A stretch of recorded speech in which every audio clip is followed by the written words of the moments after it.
এবার একটা রঙিন সুতো নিয়েছি, আর চারদিকে যে মুড়ে নিয়েছিলাম উল্টো দিকে হেম দিয়েছি। এই যে এবার উল্টো দিকে উল্টে নিয়েছি, নিয়ে চারদিকে একটা নির্দিষ্ট দূরত্বে 3টে দাগ কেটে নিয়েছি। একটাতে রান সেলাই দেবো, একটাতে চেন সেলাই দেবো, আর একটাতে ওই ডাল সেলাই বা স্টেম সেলাই দেবো। এবার 3 ভাঁজে সুতো নিয়ে নিয়েছি। এই সুতো অন্ধকারে ঠিক দেখা যাচ্ছে না, তবুও এই জিনিসটাকে নিয়ে আর কতক্ষণ করবো, দিয়ে শুরু করে দিয়েছি।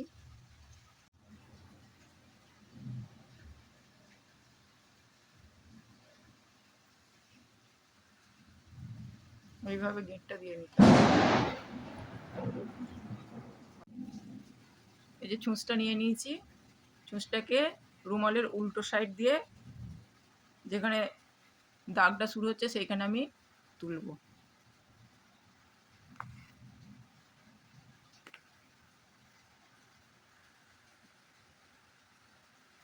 এরপর নির্দিষ্ট দূরত্বে আর সমান গ্যাপে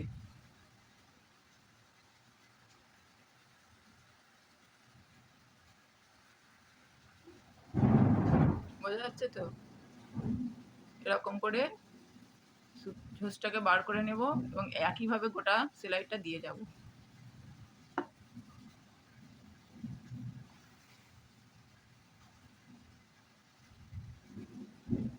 টেনে বার করে নিলাম। এই যে যতটা গ্যাপ, মানে যতটা সুতো তলায় আছে ততটা সুতোই ওপরে আছে। এইভাবে পুরো সেলাইটা দিয়ে নিতে হবে।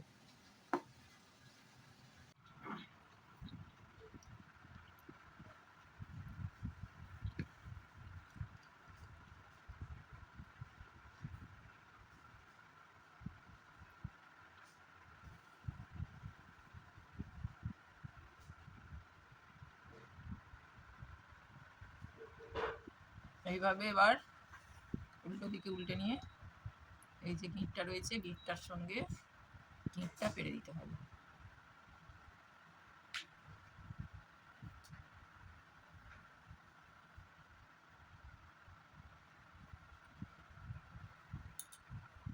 দিয়ে কেটে নিলাম। নিয়ে আবার এই যে দ্বিতীয় লাইনটা আছে এখানটাতে চেন সেলাইটা কীভাবে দেবো সেটা দেখিয়ে দিচ্ছি। গিঁট দেওয়া হয়ে গেলে তলা থেকে মানে নিচে উল্টো সাইড থেকে ছুঁচটাকে ঢুকিয়ে নিতে হবে। যেখান দিয়ে ছুঁচটা উঠলো সেইখানেই ছুঁচটাকে আবার বেঁধিয়ে একটুখানি দূরে 1 মিলিমিটার মতন বা 2 মিলিমিটার মতন জায়গা জুড়ে এরকম করে তুলতে হবে। আবার যেখানে ছুঁচটা উঠলো সেখানটাতেই ছুঁচটাকে বেঁধাতে হবে, বেঁধিয়ে সেম দূরত্বে একই দূরত্বে তুলে এই সুতোটার ভিতর দিয়ে ছুঁচটাকে এরকম তুলে নিতে হবে।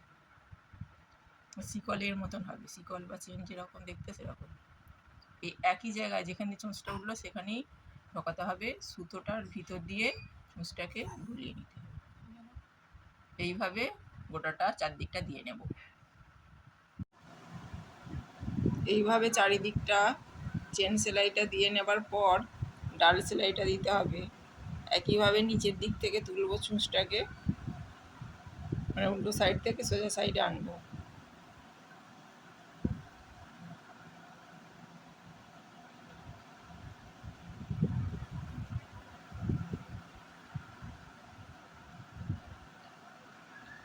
শুরুটা এরকম করার পর এবার এই যে সেলাইটা শেষ হয়েছে তার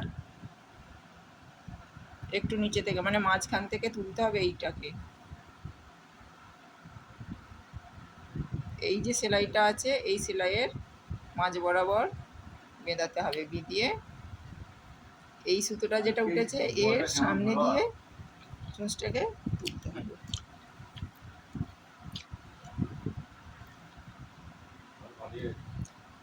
আবার আগের যে সুতোটা উঠেছিল সেইখানটায় বেঁধাতে হবে, বেঁধিয়ে এই যে সুতোটা উঠেছে তার একটু সামনে থেকে ছুঁচটাকে তুলে নিতে হবে।